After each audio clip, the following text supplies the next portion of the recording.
Era monja y el obispo me visitaba cada noche. Nadie me creía, tenía apenas 19 años cuando pronuncié mis votos perpetuos ante el altar de la Virgen de Guadalupe, jurando castidad, pobreza y obediencia por el resto de mi vida. En ese momento, con mi vestido blanco y mi corona de azahares, pensé que estaba entrando al paraíso. Nunca imaginé que ese convento escondía un secreto tan oscuro que me llevaría al borde de la locura. Y lo peor de todo es que cuando traté de contar la verdad, nadie, absolutamente nadie me creyó. Porque, ¿quién le va a creer a una monja simple del interior cuando acusa al hombre más poderoso de la diócesis? Un hombre que visitaba nuestro convento cada noche con una S enorme. Una S que tardé años en entender, pero que cuando finalmente descubrí su significado, ya era demasiado tarde. Por favor, no olviden suscribirse al canal, dejar su like y un comentario contándonos desde dónde están escuchando esta historia. Su apoyo significa mucho para nosotros. Mi nombre es Sor María Concepción, aunque cuando nací me llamaban simplemente Conchita. Hoy tengo 76 años, pero esta historia comenzó cuando era apenas una jovencita llena de fe y sueños de servir a Dios. Voy a contar todo, cada pedacito de esta historia que guardé en el pecho durante más de medio siglo, porque hay secretos que pesan tanto que si no los sueltas, te acaban matando el alma. Para que entiendan bien lo que me pasó, necesito contar cómo era mi vida antes del convento, allá en Tehuacán, en el interior de Puebla. Eran los años 60 y yo crecí en una familia muy católica, de esas que no faltaban ni un solo domingo a misa. No, mijos. Nuestra casa quedaba a 2 cuadras de la parroquia de San Francisco. Era una casa de adobe con techos de teja, piso de cemento que mi madre trapeaba con creolina todos los días. Decía que una casa limpia era señal de un alma limpia. Mi padre, don Eusebio, trabajaba en la fábrica textil que había en el pueblo. Salía cuando todavía estaba oscuro y regresaba cuando ya había caído la noche, con las manos manchadas de tinte y el cuerpo cansado. Mi madre, doña Remedios, era costurera. Hacía vestidos de primera comunión y de novia para las muchachas del pueblo. Sus dedos estaban llenos de callositos de tanto coser, pero nunca se quejaba. Decía que el trabajo honrado era bendición de Dios. Éramos 5 hermanos. Yo era la mayor, después venían Guadalupe, Rosario, José Ramón y el más chiquito, Filiberto. La casa siempre estaba llena de ruido, de risas, de pleitos de hermanos. Compartíamos todo, hasta la cama. Dormíamos 3 en una cama, apretaditos como sardinas en lata. En las madrugadas, cuando hacía frío, nos abrazábamos para darnos calor. Nuestra vida giraba alrededor de la iglesia. Los domingos nos levantábamos tempranito para la misa de 7. Yo me ponía mi vestido más bonito, un vestido de algodón color celeste que mi madre había hecho con retazos. Me peinaba con 2 trenzas apretadas y me ponía un moñito blanco. Mis hermanas se peleaban por el único espejo que teníamos, todas queriendo verse bonitas para ir a la casa de Dios. La parroquia de San Francisco era el edificio más grande y bonito de todo Tehuacán. Tenía unas torres altísimas que se veían desde cualquier parte del pueblo. Por dentro, el techo era de bóveda pintada de azul con estrellas doradas. Había unos vitrales hermosos que cuando les pegaba el sol de la mañana, pintaban el piso de colores. El olor a incienso, a flores frescas, a cera de vela. Ese olor se me metía en el alma y me hacía sentir que estaba cerca de Dios. El padre Crescencio era nuestro párroco. Era un hombre mayor, gordito, con una cara bonachona que siempre estaba sonriendo. Sus sermones eran largos, a veces tan largos que mi hermanito se quedaba dormido en la banca y empezaba a roncar bajito. Pero el padre Crescencio nunca se enojaba. Decía que Dios entendía que los niños eran niños. Yo era diferente a mis hermanos. Desde chiquita sentía algo especial cuando estaba en la iglesia. Era como si una vocecita dentro de mí me llamara, me jalara hacia el altar. Me quedaba horas mirando la estatua de la Virgen de Guadalupe que estaba en el altar lateral. La Virgen tenía una cara tan serena, tan llena de paz, que yo pensaba que si algún día lograba ser como ella, iba a ser la persona más feliz del mundo. A los 10 años hice mi primera comunión. Recuerdo ese día como si fuera ayer. Mi madre me había hecho un vestido blanco precioso, todo lleno de holanes y encajes que había conseguido con las clientas. Me puso un velo de tul y una coronita de flores blancas. Cuando el padre Crescencio puso la hostia en mi lengua, sentí algo extraño, como si una luz caliente me entrara al cuerpo. Cerré los ojos y en ese momento supe con toda certeza que mi vida iba a ser diferente. Mi vida de niña era simple pero bonita. Despertaba tempranito con el canto de los gallos. Mi madre ya estaba levantada, preparando el café de olla que llenaba toda la casa de un olor dulcecito. Desayunábamos frijoles refritos con tortillas recién hechas. El comal todavía echaba humito cuando mi madre las ponía ahí, haciendo ese sonido que me encantaba.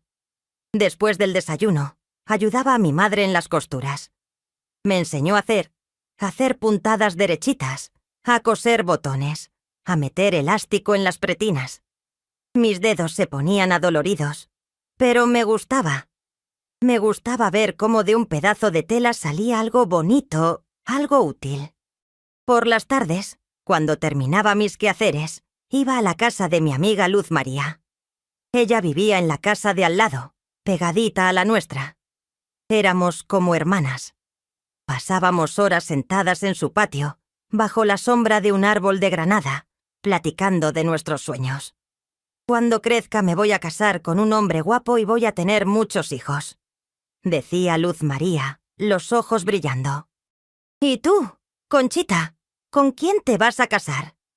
Yo me quedaba callada. No sabía cómo decirle que yo no soñaba con casarme, que yo soñaba con otra cosa, con algo que ni yo misma entendía bien todavía. Los domingos después de misa, nos quedábamos en el atrio de la iglesia platicando con la gente. Mi madre conversaba con las comadres sobre recetas, sobre las cosechas, sobre quién se había casado o quién había tenido bebé. Mi padre se juntaba con los otros hombres a hablar de trabajo, de política, de fútbol. Yo me iba con las muchachas de mi edad a la plaza. Comprábamos dulces de tamarindo con los centavitos que nuestros padres nos daban. Nos sentábamos en las bancas pintadas de verde, a ver pasar a la gente, a escuchar la música que tocaba la banda municipal los domingos. Pero siempre, mi vista regresaba a la iglesia. Miraba las torres, las campanas que sonaban llamando a la gente. Y sentía ese jalón en el pecho, esa vocecita que me decía que yo pertenecía ahí adentro, no afuera jugando y platicando tonterías. Cuando cumplí 14 años, empecé a ayudar en la catequesis. El padre Crescencio me invitó a enseñarles el catecismo a los niños más chiquitos. Me daba tanta alegría ver esas caritas atentas, escuchando las historias de Jesús, de los santos, de los milagros. Les enseñaba a rezar el Ave María, a hacer la señal de la cruz derechita. Cuando alguno de esos niñitos aprendía bien una oración y la recitaba perfecta, yo sentía que mi corazón se inflaba de orgullo. Fue por esos días que conocí a las hermanas de la caridad que visitaban nuestra parroquia. Eran 3 monjas que venían de la capital a hacer trabajo de misión. Usaban un hábito gris con velo blanco y siempre andaban juntas, caminando despacito, con las manos juntas. Recogían ropa para los pobres, visitaban a los enfermos, ayudaban en la parroquia. Una de ellas, Sor Esperanza, se fijó en mí. Me veía enseñando catecismo y después se acercaba a platicar. «Tienes una luz especial, niña», me dijo un día. «Se nota que Dios te está llamando». Mi corazón saltó cuando escuché eso. «¿Usted cree, hermana?» «Claro que sí. Ese amor que tienes por enseñar, ese brillo en los ojos cuando hablas de Jesús, eso no es casualidad. Es vocación. Vocación». La palabra se me quedó dando vueltas en la cabeza. ¿Sería cierto? ¿Sería que Dios me estaba llamando a ser monja? Empecé a rezar más, a pedirle señales. Iba a misa no solo los domingos, sino entre semana también. Me quedaba en la iglesia vacía, mirando el sagrario donde guardaban el Santísimo, esperando que Dios me hablara, que me dijera claramente qué quería de mí. Una tarde, estaba arrodillada frente al altar cuando de repente sentí algo. No fue una voz, no fueron palabras, fue más bien una certeza que me llenó completamente. Supe sin ninguna duda que mi camino era entregarme a Dios, que mi vida tenía que ser de servicio, de oración, de renuncia al mundo. Llegué a casa temblando de emoción y de miedo. ¿Cómo le iba a decir a mis padres? Esperé a que termináramos de cenar. Mis hermanos ya se habían ido a dormir. Mi padre estaba sentado en su silla de siempre, leyendo el periódico viejo. Mi madre lavaba los trastes en la tarja. «Papá, mamá», dije con voz temblorosa. «Necesito hablar con ustedes». Mi padre bajó el periódico y me miró por encima de los lentes. Mi madre se secó las manos en el delantal y se acercó. «¿Qué pasó, mija? ¿Estás enferma?» «No, mamá. No estoy enferma. Es que yo quiero entrar al convento. Quiero ser monja». El silencio que siguió fue tan pesado que se podía tocar. Mi padre dejó el periódico en la mesa. Mi madre se quedó con la boca abierta. «¿Monja?», preguntó mi padre finalmente. «Sí, papá. Siento que Dios me está llamando. Lo siento aquí adentro», dije poniendo la mano en el pecho. Mi madre empezó a llorar. «Ay, mija, eres tan joven todavía. ¿No quieres pensarlo mejor?» «Llevo meses pensándolo, mamá. Es lo que quiero. Es lo que Dios quiere de mí». Mi padre se quedó mirándome por un largo rato. Después suspiró hondo. «Si es tu vocación verdadera, mija, no te vamos a detener. Pero tienes que estar segura. El convento no es para cualquiera. Es sacrificio. Es renuncia». Las hermanas de la caridad me ayudaron con el proceso. Primero tenía que ser postulante, después novicia, y finalmente hacer los votos perpetuos. El convento quedaba en Puebla capital, a 2 horas de Tehuacán. Era un convento grande, antiguo, que había sido fundado en tiempos de la colonia. Se llamaba Convento de Santa Clara de Asís. Recuerdo el día que mis padres me llevaron allá. Fue en un martes de julio, el día después de que cumplí 17 años. Mi madre me había hecho un baúl pequeñito con toda mi ropa. No era mucho, unas cuantas mudas de ropa interior, unas blusas, una falda. En el convento me iban a dar el hábito. El viaje en camión fue silencioso. Mi madre lloraba bajito, secándose los ojos con un pañuelito. Mi padre miraba por la ventana sin decir nada. Mis hermanos no habían venido. Era mejor así. Las despedidas largas dolían más. Cuando llegamos al convento, la puerta principal era enorme, de madera tallada con figuras de santos. Tocamos la aldaba, y después de un rato se abrió una ventanita pequeña. Una monja mayor nos miró. «Venimos con la nueva postulante», dijo mi padre. María Concepción Martínez. La puerta se abrió despacio, rechinando. Entramos a un patio grande rodeado de arcos. En el centro había una fuente con una estatua de San Francisco. El agua caía con un sonido tranquilo que inmediatamente me calmó los nervios. La Madre Superiora, Sor Inés, nos recibió en el locutorio. Era una mujer alta, delgada, con unos ojos azules muy claros que te miraban como si pudieran leer tu alma. «Bienvenida, hija», me dijo con voz suave. «¿Estás lista para empezar tu camino hacia Dios?» «Sí, madre, estoy lista». Mis padres se despidieron ahí mismo. Mi madre me abrazó fuerte, tan fuerte que casi no me dejaba respirar. «Cuídate mucho, mija, y reza por nosotros». Mi padre me dio un beso en la frente. «Que Dios te bendiga, hija». Los vi irse caminando hacia la puerta. Mi madre volteó varias veces a verme. La última vez levantó la mano despidiéndose. Y después la puerta se cerró, y yo me quedé adentro, en mi nueva vida. Los primeros meses como postulante fueron los más difíciles de mi vida. Extrañaba tanto a mi familia, mi casa, mi pueblo. Extrañaba dormir en mi cama con mis hermanas. Extrañaba el olor de las tortillas recién hechas, Extrañaba la voz de mi madre cantando mientras cosía. El convento era un mundo completamente diferente. Las reglas eran estrictas. Despertábamos a las 4 de la mañana con el toque de campana. Teníamos media hora para vestirnos, lavarnos la cara, arreglar nuestras camas.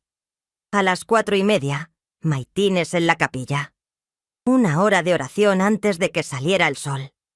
Después del rezo, cada una iba a sus labores. Algunas trabajaban en la cocina, otras en la lavandería, otras en la enfermería. A mí me pusieron a limpiar los pisos del claustro. Tenía que trapear esos corredores largos, arrodillada, con un trapo y un balde de agua con jabón. Los pisos eran de piedra antigua, con ranuritas donde se metía la mugre. Tenía que restregar fuerte para que quedaran limpios. Mis rodillas se ponían rojas, adoloridas, pero no me quejaba. El sacrificio era parte del camino. A las 7, desayuno en el refectorio. Comíamos en silencio. Solo se escuchaba el ruido de las cucharas y la voz de una hermana que leía pasajes de la Biblia desde un púlpito. El desayuno era simple: atole de avena, un bolillo, a veces un pedacito de queso. Después seguían más labores hasta las 12, cuando teníamos la misa. La capilla del convento era hermosa. No era tan grande como la parroquia de mi pueblo, pero era más íntima, más recogida. Tenía un altar de madera tallada con laminado de oro. El Cristo crucificado que colgaba arriba del altar parecía estar sufriendo de verdad. Tenía la cara contraída de dolor, las manos clavadas, la sangre pintada en las heridas. Cada vez que lo miraba, me recordaba que mi sufrimiento no era nada comparado con el de él. Después de la misa, comida en el refectorio. La comida era mejor que el desayuno, pero seguía siendo simple. Arroz, frijoles, verduras del huerto que teníamos en el convento.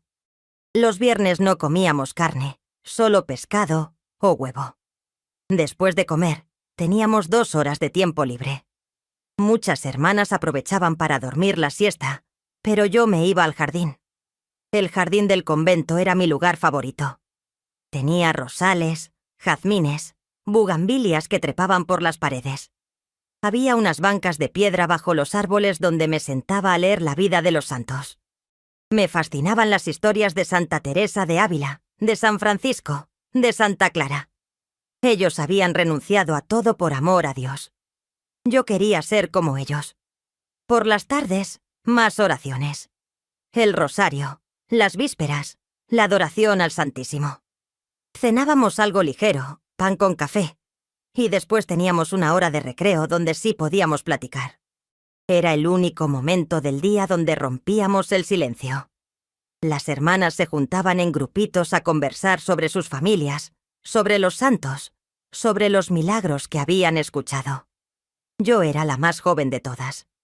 Las otras postulantes tenían por lo menos 20 años. Había una, Sor Guadalupe, que ya tenía 30. Me veían como a una niña, y me trataban con cariño, pero también con cierta distancia. «Eres muy joven, Conchita», me decía Sor Teresa. «Todavía no sabes lo que es el mundo. Tal vez cuando lo conozcas mejor, te arrepientas de esta decisión». Pero yo no me iba a arrepentir. Estaba segura. A las 8 de la noche, completas, la última oración del día. Después, silencio absoluto hasta el día siguiente. Nos íbamos a nuestras celdas, unos cuartitos pequeños con una cama, un crucifijo en la pared, una mesita con una vela. Nada más. La pobreza era uno de nuestros votos. Me acostaba en esa cama dura, mirando el crucifijo en la pared. A veces lloraba bajito, extrañando a mi familia. Pero después rezaba, le pedía a Dios que me diera fuerza, que me ayudara a soportar la soledad. Y él siempre me escuchaba. Sentía su presencia ahí en ese cuartito oscuro. Sentía que no estaba sola. Pasé 2 años como postulante. Fueron años de aprendizaje, de crecimiento espiritual. Aprendí a controlar mis emociones, a no quejarme, a encontrar a Dios en las cosas pequeñas, en el trabajo humilde, en el silencio. Cuando cumplí 19 años, la Madre Superiora me llamó a su despacho. Hija, me dijo, ha llegado el momento de que hagas tu profesión de votos. ¿Estás lista para comprometerte con Dios para siempre? Mi corazón latía fuerte. Este era el momento que había estado esperando durante 2 años. Sí, madre. Estoy lista. La ceremonia de profesión de votos se hizo un domingo de mayo. Mis padres vinieron desde Tehuacán, junto con mis hermanos. Fue la primera vez que los veía en 2 años. Mi madre había envejecido. Tenía más canas, más arrugas. Mi padre estaba más flaco.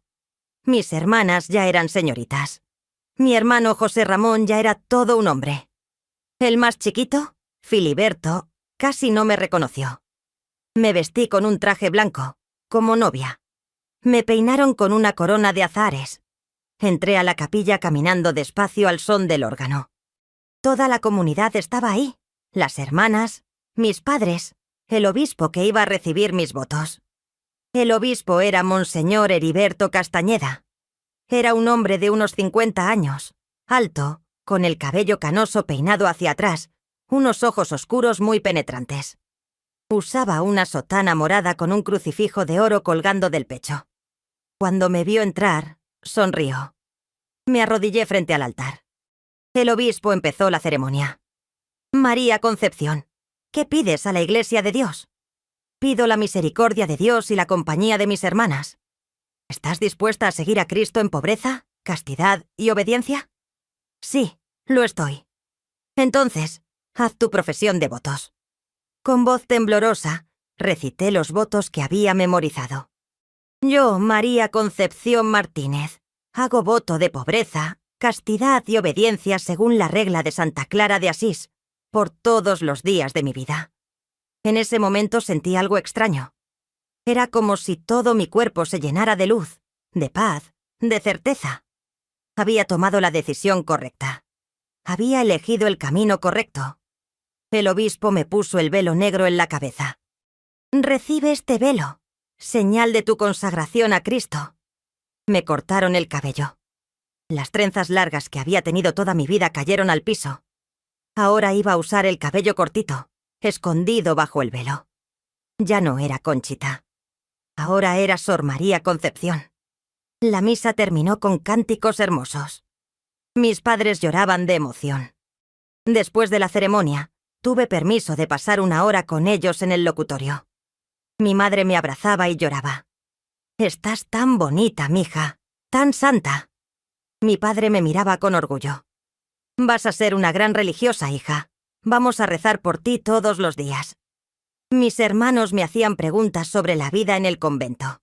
Les conté sobre las oraciones, el trabajo, el silencio. Después de esa hora, se tuvieron que ir. Los vi partir sabiendo que ahora mis visitas iban a ser muy espaciadas. Las monjas de clausura no podíamos salir del convento. Nuestra vida estaba ahí adentro, consagrada a la oración. Los primeros meses después de la profesión de votos fueron hermosos. Me sentía tan cerca de Dios, tan llena de propósito. Me levantaba cada mañana agradecida de poder dedicar mi vida al servicio divino. Me asignaron a trabajar en la biblioteca del convento. Era una biblioteca antigua con libros religiosos, vidas de santos, tratados de teología. Mi trabajo era catalogar los libros, limpiar el polvo, mantener todo en orden. Me encantaba ese trabajo. Pasaba horas leyendo sobre los místicos, sobre las revelaciones, sobre los milagros. Pero después empezaron a pasar cosas extrañas. Cosas que al principio no entendía, que me confundían, que me llenaban de miedo. Y todo empezó con las visitas del obispo. Monseñor Castañeda visitaba nuestro convento cada mes. Venía a celebrar misa, a escuchar confesiones, a supervisar que todo estuviera bien. Era normal que el obispo visitara los conventos de su diócesis, pero algo en sus visitas me inquietaba. La primera vez que lo noté fue un martes por la noche. Ya habíamos terminado las completas, ya estábamos todas en nuestras celdas. Yo estaba acostada cuando escuché pasos en el corredor. Pasos pesados, de hombre. Me asomé por la puerta de mi celda y vi una sombra caminando hacia el ala sur del convento. donde estaban los cuartos de la Madre Superiora y de las hermanas mayores. Al día siguiente, durante el desayuno, noté que la Madre Inés tenía los ojos hinchados, como si hubiera llorado toda la noche. Sor Esperanza, que era la hermana más cercana a la Madre Superiora, también se veía triste, preocupada. Pero no dije nada. No era mi lugar cuestionar o meter las narices donde no me llamaban. Las semanas pasaron y las visitas nocturnas del obispo se volvieron más frecuentes. Ya no venía solo una vez al mes. Venía cada semana. A veces, 2 veces por semana. Siempre llegaba después de completas, cuando ya todas estábamos en nuestras celdas. Lo escuchaba entrar por la puerta lateral que daba al jardín. Escuchaba sus pasos pesados en el corredor. Escuchaba que tocaba en una puerta. Escuchaba que la puerta se abría y se cerraba. Una noche la curiosidad me ganó. Me levanté de la cama despacito y me asomé al corredor. Vi que el obispo entraba al cuarto de Sor Esperanza. Mi corazón empezó a latir fuerte. ¿Qué hacía el obispo en el cuarto de una monja a medianoche? Pero inmediatamente me regañé a mí misma. No pienses mal, Concepción. Seguro hay una explicación. Tal vez Sor Esperanza está enferma y el obispo vino a darle los santos óleos. Me regresé a mi celda tratando de convencerme de que todo era normal. Pero una vocecita dentro de mí me decía que algo estaba mal. Muy mal. Al día siguiente, Sor Esperanza no se presentó a maitines. Tampoco bajó al desayuno. A mediodía la vi salir de su celda. Tenía la cara pálida, demacrada, los ojos rojos e hinchados. Caminaba despacio, como si le doliera todo el cuerpo. Me acerqué a ella. «Hermana Esperanza, ¿está bien? Se ve enferma». Me miró con unos ojos llenos de lágrimas. «Estoy bien, hermana, solo un poco cansada». Pero yo sabía que no estaba bien. Algo le pasaba, algo terrible. Traté de hablar con ella varias veces, pero siempre me evitaba. Se encerraba en su celda. Pasaba horas en la capilla rezando sola.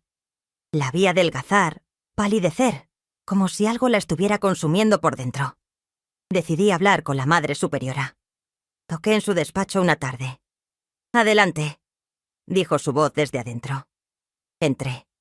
La Madre Inés estaba sentada en su escritorio revisando unos papeles. «Madre, disculpe que la moleste. Es sobre la hermana Esperanza. Estoy preocupada por ella. Se ve muy mal». La Madre Inés levantó la vista. Su expresión se endureció. «La hermana Esperanza está pasando por una crisis espiritual. Es normal. Todas las pasamos en algún momento. Necesita oración y silencio. Tú concéntrate en tus propias obligaciones y deja que ella resuelva sus asuntos». Me sentí regañada. Salí del despacho con el corazón apretado. Pero la preocupación no se iba. Las visitas nocturnas del obispo continuaron. Ahora no solo visitaba a Sor Esperanza. También visitaba a otra hermana joven, Sor Guadalupe. Y después a Sor Teresa. Todas ellas empezaron a mostrar los mismos síntomas. Palidez, tristeza, ojos hinchados de tanto llorar. Evitaban el contacto con las demás. Se encerraban en sus celdas. Pasaban horas en la capilla rezando con desesperación. Yo no entendía qué estaba pasando. Hasta que una noche lo descubrí. Fue un miércoles de octubre. El obispo había llegado más temprano que de costumbre, antes de completas. Yo estaba en la biblioteca organizando unos libros cuando escuché voces viniendo del jardín. Me asomé por la ventana y vi al obispo caminando con Sor Esperanza. Estaban discutiendo. No podía escuchar bien qué decían, pero se notaba que ella estaba llorando, suplicando. Él le hablaba con voz baja pero firme, con una mano en su hombro. De repente, él la jaló hacia él y la besó. Un beso en la boca. Un beso que no tenía nada de santo. Me quedé paralizada. No podía creer lo que estaba viendo. Sor Esperanza trató de empujarlo, pero él la sostenía firme. Después la soltó y le dijo algo. Ella bajó la cabeza y asintió. Los dos caminaron hacia el ala sur del convento y desaparecieron. Me senté en el piso de la biblioteca temblando. No podía ser cierto. No podía ser que el obispo, un hombre de Dios, un hombre que debía proteger nuestra pureza, estuviera... No podía ni pensarlo. Pero lo había visto con mis propios ojos. Esa noche no pude dormir. Me quedé acostada mirando el techo, sintiendo que todo mi mundo se derrumbaba. ¿Qué debía hacer? ¿Con quién podía hablar? Si le decía a la Madre Superiora, no me iba a creer. Ya me había dejado claro que no me metiera en lo que no me importaba. Si le contaba a las otras hermanas, iban a pensar que estaba loca, que estaba inventando cosas horribles del obispo. Al día siguiente, busqué a Sor Esperanza. La encontré en la lavandería lavando ropa. «Hermana», le dije bajito, «necesito hablar con usted». Me miró con desconfianza. «¿Sobre qué?» «Sobre lo que vi anoche en el jardín». Su cara se puso blanca como papel. «No sé de qué hablas». «Hermana, por favor». Vi al obispo, lo vi besarla, lo vi jalarla hacia su cuarto. Se le llenaron los ojos de lágrimas. Me agarró del brazo con fuerza. «Escúchame bien, Sor Concepción. No viste nada. ¿Entiendes? Nada». «Pero, hermana...» «Nada», gritó. Las otras hermanas que estaban en la lavandería voltearon a vernos. Sor Esperanza bajó la voz. «Si valoras tu vida aquí, si valoras tu vocación, olvida lo que viste. El obispo es un hombre poderoso. Nadie le va a creer a una monja joven sobre él. Solo vas a causar problemas». Se fue dejándome ahí parada, confundida, asustada. Pero no podía quedarme callada. Tenía que hacer algo. Decidí hablar con el padre Crescencio, el párroco de mi pueblo que me conocía desde niña. Le escribí una carta contándole todo. Le describí las visitas nocturnas del obispo, lo que había visto en el jardín, el estado de las hermanas. Le supliqué que me ayudara, que hiciera algo. Mandé la carta con una de las hermanas que tenía permiso de salir a hacer compras en el mercado. Pasaron 2 semanas antes de recibir respuesta. Cuando llegó la carta del padre Crescencio, la abrí con manos temblorosas. «Querida Sor Concepción», decía la carta, «recibí tu carta con gran preocupación. Sin embargo, debo decirte que lo que describes es muy grave y requiere pruebas. Un obispo es una autoridad de la Iglesia. No podemos hacer acusaciones sin evidencia sólida. Te sugiero que hables con la Madre Superiora y dejes este asunto en sus manos. Recuerda que el demonio puede poner pensamientos falsos en nuestra mente para sembrar discordia. Reza mucho, hija, y confía en que Dios todo lo ve y todo lo sabe». Me quedé mirando la carta sintiendo que me hundía en un pozo oscuro. Ni siquiera el padre Crescencio me creía. Pensaba que estaba imaginando cosas, que el demonio me estaba tentando.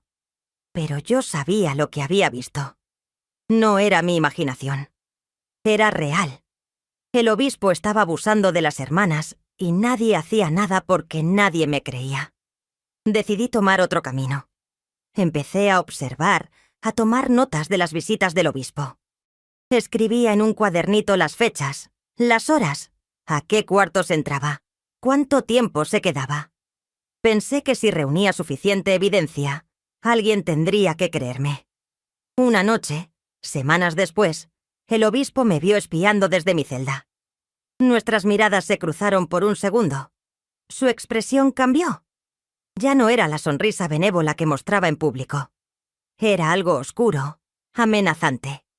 Al día siguiente, la Madre Superiora me mandó llamar. «Sor Concepción, el obispo me informó que has estado comportándote de manera extraña, que has estado espiando, haciendo acusaciones falsas». «Madre, no son falsas. He visto...» «¡Basta!», gritó golpeando el escritorio. Era la primera vez que la veía así, enojada, descontrolada. «No voy a permitir que manches el nombre de un hombre de Dios con tus mentiras. El obispo es un santo. Lo que tú crees ver es producto de tu mente enferma, de tu falta de fe. Madre, por favor, escúcheme. No, tú me vas a escuchar a mí. A partir de hoy vas a estar en penitencia. Te vas a mudar a una celda en el sótano. No vas a participar en las actividades comunitarias. Vas a pasar tus días en oración y ayuno, hasta que el demonio que te está tentando se vaya de tu alma. Me llevaron a una celda en el sótano del convento. Era un cuarto pequeño, húmedo, sin ventanas. Olía a moho. La cama era un catre de metal con un colchón delgado y sucio. No había nada más. Solo un crucifijo clavado en la pared. Me dejaron ahí encerrada. Traían comida una vez al día, un plato de sopa aguada y un pedazo de pan duro. Pasé semanas ahí abajo, en la oscuridad, en el frío. Rezaba, lloraba, le pedía a Dios que me ayudara. Pero Dios parecía no escucharme. Empecé a dudar. ¿Y si todos tenían razón? ¿Y si yo estaba loca? ¿Y si había imaginado todo? Pero entonces, una noche, escuché algo. Pasos bajando las escaleras del sótano. La puerta de mi celda se abrió. Era el obispo. Entró cerrando la puerta detrás de él. «Buenas noches, Sor Concepción», dijo con voz suave. Mi corazón empezó a latir fuerte. «Monseñor, ¿qué hace aquí?» «Vine a hablar contigo, a explicarte algunas cosas». Se sentó en el borde del catre, demasiado cerca de mí. «Eres una muchacha inteligente. Seguro ya has notado algunas cosas que no entiendes». No respondí. Solo lo miraba con miedo. «Verás», continuó. «En este convento tenemos un arreglo especial. Las hermanas me sirven de una manera muy particular. Es un servicio espiritual que no todos entienden». «¿Servicio espiritual?», pregunté con voz temblorosa. «Sí, un sacrificio que hacen por el bien de la Iglesia. Tú eres joven, pura. Serías perfecta para este servicio». Sentí que me iba a vomitar. «Monseñor, lo que usted está diciendo es pecado. Es contra nuestros votos». Se rió bajito. «Ah, niña ingenua. Los votos son solo palabras. Lo que importa es la obediencia. Y tú me vas a obedecer». Se acercó más. Pude oler su aliento a tabaco. «Si no obedeces, si sigues haciendo problemas, te va a ir muy mal. Nadie te va a creer. Nadie va a ayudarte. Vas a pasar el resto de tu vida encerrada en este sótano, olvidada por todos». Yo temblaba de pies a cabeza. «Y si obedeces», siguió, «vas a volver con tus hermanas. Vas a tener una vida normal. Solo tienes que guardar el secreto. Solo tienes que ser servicial». Puso su mano en mi rodilla. En ese momento algo se rompió dentro de mí. El miedo se convirtió en coraje. «¡No!», grité empujándolo. «Usted no es hombre de Dios. Es un mentiroso, un abusador». Se levantó del catre, la cara roja de coraje. «Vas a ti a arrepentirte de esto, niña tonta». Salió dando un portazo. Me quedé ahí temblando, llorando, sabiendo que ahora las cosas iban a empeorar. Y empeoraron. Los días que siguieron fueron terribles. Ya no me traían comida todos los días. A veces pasaban 2, 3 días sin que nadie viniera. El hambre me dolía en el estómago. La sed me secaba la garganta. El frío del sótano me calaba los huesos. Empecé a delirar de hambre, de sed, de soledad. Veía cosas en la oscuridad, sombras que se movían. Escuchaba voces que no existían. Pensaba que me iba a morir ahí abajo, que nadie iba a encontrar mi cuerpo. Hasta que una noche, la puerta se abrió. Era Sor Esperanza. Traía una vela en la mano. «Sor Concepción», susurró. «Vine a sacarte de aquí». «¿Qué?», pregunté confundida. Pensé que estaba alucinando. «Escucha, no tienes mucho tiempo. El obispo se fue a la capital. No van a regresar hasta mañana. Es tu única oportunidad de escapar». «¿Escapar? ¿A dónde?» «A donde sea. Lejos de aquí. Este lugar no es seguro para ti». Me ayudó a levantarme. Mis piernas apenas me sostenían. Subimos las escaleras despacito. El convento estaba oscuro, silencioso. Todas las hermanas dormían. Sor Esperanza me llevó hasta la puerta lateral del jardín. «Aquí está mi ropa de civil», dijo dándome un bulto. «Póntela rápido. No puedes salir con el hábito». Me cambié ahí mismo, temblando de frío y de nervios. La ropa me quedaba grande, pero no importaba. «¿Por qué me está ayudando?», pregunté. «Porque sé que tienes razón». porque yo también fui víctima de él. Y me duele haber sido cobarde, haber guardado silencio. Se le llenaron los ojos de lágrimas.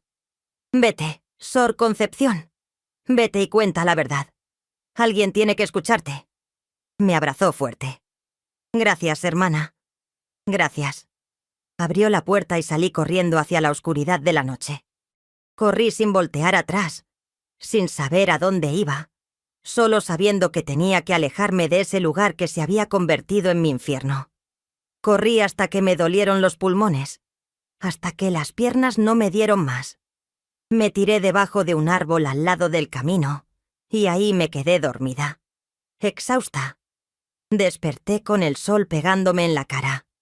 No sabía dónde estaba. Me levanté y empecé a caminar por el camino.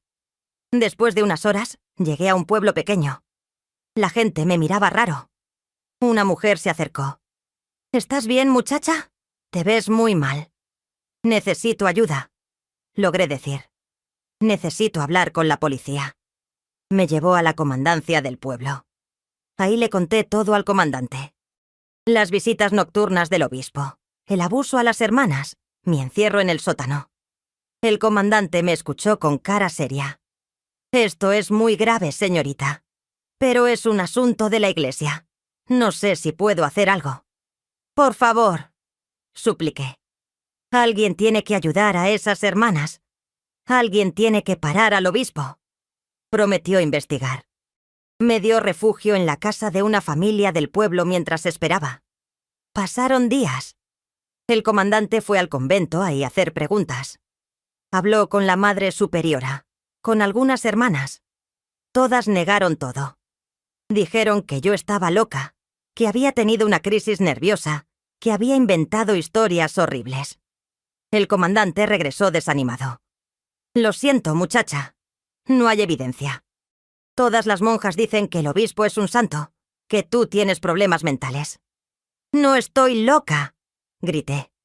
Es verdad, todo es verdad. Pero no me creía. Nadie me creía. Pasaron semanas. Traté de hablar con otros sacerdotes, con autoridades de la iglesia. Todos me miraban con lástima, como si estuviera enferma. Pobre muchacha, decían. El convento la volvió loca. Necesita ayuda. Me sentía desesperada. ¿Cómo podía probar algo que nadie quería ver? ¿Cómo podía luchar contra un hombre tan poderoso que todos lo protegían? Decidí regresar a mi pueblo, con mi familia. Tal vez ahí encontraría consuelo, apoyo. Cuando llegué a Tehuacán, mis padres se sorprendieron de verme. ¿Qué haces aquí, mija? ¿Por qué dejaste el convento? Les conté todo, cada detalle horrible. Mi padre me escuchó en silencio, la cara cada vez más seria. Mi madre lloraba. ¡Ay, Dios mío! ¿Qué le hicieron a mi niña? Pero después, cuando traté de que me ayudaran a denunciar al obispo, mi padre dijo: Conchita, nadie le va a creer a una monja que dejó el convento. Van a decir que inventaste todo por coraje, por resentimiento. Pero es verdad, papá. Puede ser verdad, mija. Pero sin pruebas, sin testigos, no puedes hacer nada contra un obispo. Te vas a meter en problemas. Van a decir que estás difamando a la iglesia. Me di cuenta entonces de cuál era la S enorme que el obispo cargaba. No era algo físico. Era su silencio. El silencio que todos mantenían para protegerlo. El silencio de las monjas que tenían miedo. El silencio de las autoridades que no querían escándalos. El silencio de la iglesia que protegía a los suyos. Y ese silencio era más pesado que cualquier piedra, porque aplastaba a las víctimas. Las borraba. Las hacía invisibles. Me quedé en casa de mis padres sintiéndome derrotada. Pasaba los días encerrada en mi cuarto, sin ganas de nada. Había perdido mi vocación, mi fe, mi esperanza. Sentía que Dios me había abandonado. O peor, que nunca había estado ahí. Una tarde, mi amiga Luz María vino a visitarme. Hacía años que no la veía. Se había casado, tenía 2 hijos. «Conchita», me dijo tomándome las manos. «Tienes que levantarte. No puedes dejar que esto te destruya. ¿Cómo no? Nadie me cree. Todos piensan que estoy loca. Yo te creo. Y si yo te creo, otros también te van a creer. Pero tienes que ser paciente. La verdad siempre sale a la luz. Sus palabras me dieron un poquito de esperanza. Decidí empezar de nuevo. Empecé a trabajar en una tienda de telas en el pueblo. Era trabajo humilde, pero honesto. Me ayudó a recuperar algo de dignidad. También empecé a escribir. Escribía mi historia completa en un cuaderno. Cada detalle, cada fecha, cada nombre. Pensé que algún día, cuando el tiempo fuera correcto, podría contar mi verdad. Pasaron los años. Me casé con un hombre bueno, Arturo, que conocía mi historia y me aceptaba con todo y mi pasado. Tuvimos 3 hijos. Les enseñé a siempre decir la verdad, a nunca quedarse callados frente a la injusticia. Y entonces, algo milagroso pasó. 30 años después de que escapé del convento, empezaron a salir en las noticias historias de abusos en la iglesia. Monjas valientes que finalmente se atrevieron a hablar. Víctimas que ya no tenían miedo. Un día, una periodista me contactó. Había escuchado rumores sobre el caso del obispo Castañeda. Quería saber mi versión. ¿Está dispuesta a hablar?, me preguntó. Mi corazón latió fuerte. Esta era mi oportunidad. Sí, estoy dispuesta. Le conté todo. Me escuchó sin interrumpir, tomando notas. Después investigó. Encontró a otras monjas que habían sido víctimas del obispo. Encontró documentos que probaban que la iglesia sabía del abuso, pero lo había encubierto. La historia salió publicada en el periódico nacional. Causó un escándalo enorme. Monseñor Castañeda, que ya era un anciano de 80 años, fue finalmente confrontado. Al principio lo negó todo. Pero cuando más víctimas empezaron a hablar, cuando la evidencia se acumuló, no tuvo más remedio que admitir parte de la verdad. Fue destituido de su cargo. Aunque nunca fue a la cárcel por ser tan viejo, al menos su nombre quedó manchado para siempre. Sor Esperanza me contactó después de que salió la noticia. Gracias, me dijo llorando. Gracias por ser valiente, por no rendirte. Tú también fuiste valiente, le respondí. Tú me ayudaste a escapar. Debí haberlo hecho antes. Debí haberte creído desde el principio. Lo importante es que al final la verdad salió a la luz. Hoy, a mis 76 años, cuando miro hacia atrás, veo todo el dolor que sufrí. Pero también veo que no fue en vano. Mi testimonio ayudó a que otras víctimas se atrevieran a hablar. Ayudó a que la iglesia tuviera que enfrentar sus demonios, sus secretos oscuros. La enorme que el obispo cargaba era el silencio. Un silencio que protegía a los poderosos y aplastaba a los débiles. Pero cuando ese silencio se rompe, cuando las víctimas encuentran su voz, el poder de los abusadores se desmorona. Y eso es lo que quiero decirles hoy, mis queridos. Si estás sufriendo abuso, si alguien te está lastimando y te dicen que guardes silencio, no lo hagas. Habla. Grita. Busca ayuda. Puede ser que al principio nadie te crea, como me pasó a mí. Pero no te rindas. La verdad siempre encuentra la manera de salir. No importa quién sea el abusador. No importa si es un obispo, un sacerdote, un maestro, un familiar. Nadie tiene derecho de lastimarte. Y tú tienes derecho de ser escuchada. Después de todo lo que viví, perdí mi vocación religiosa, pero no perdí mi fe en la bondad humana. Encontré una vida nueva, un amor verdadero, una familia hermosa. Aprendí que servir a Dios no se hace solo dentro de un convento. Se hace en el mundo, ayudando a otros, siendo valiente, diciendo la verdad.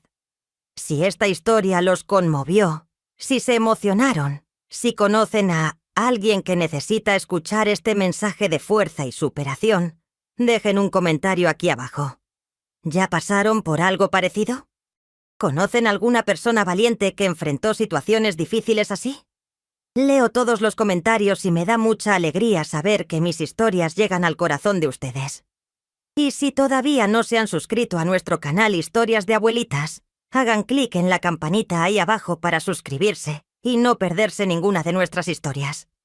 El equipo del canal siempre tiene una historia diferente. Siempre historias reales de superación de vida, de gente como nosotros. Hasta la próxima historia, mis queridos. Y recuerden, nunca guarden silencio frente al abuso. Su voz es su poder.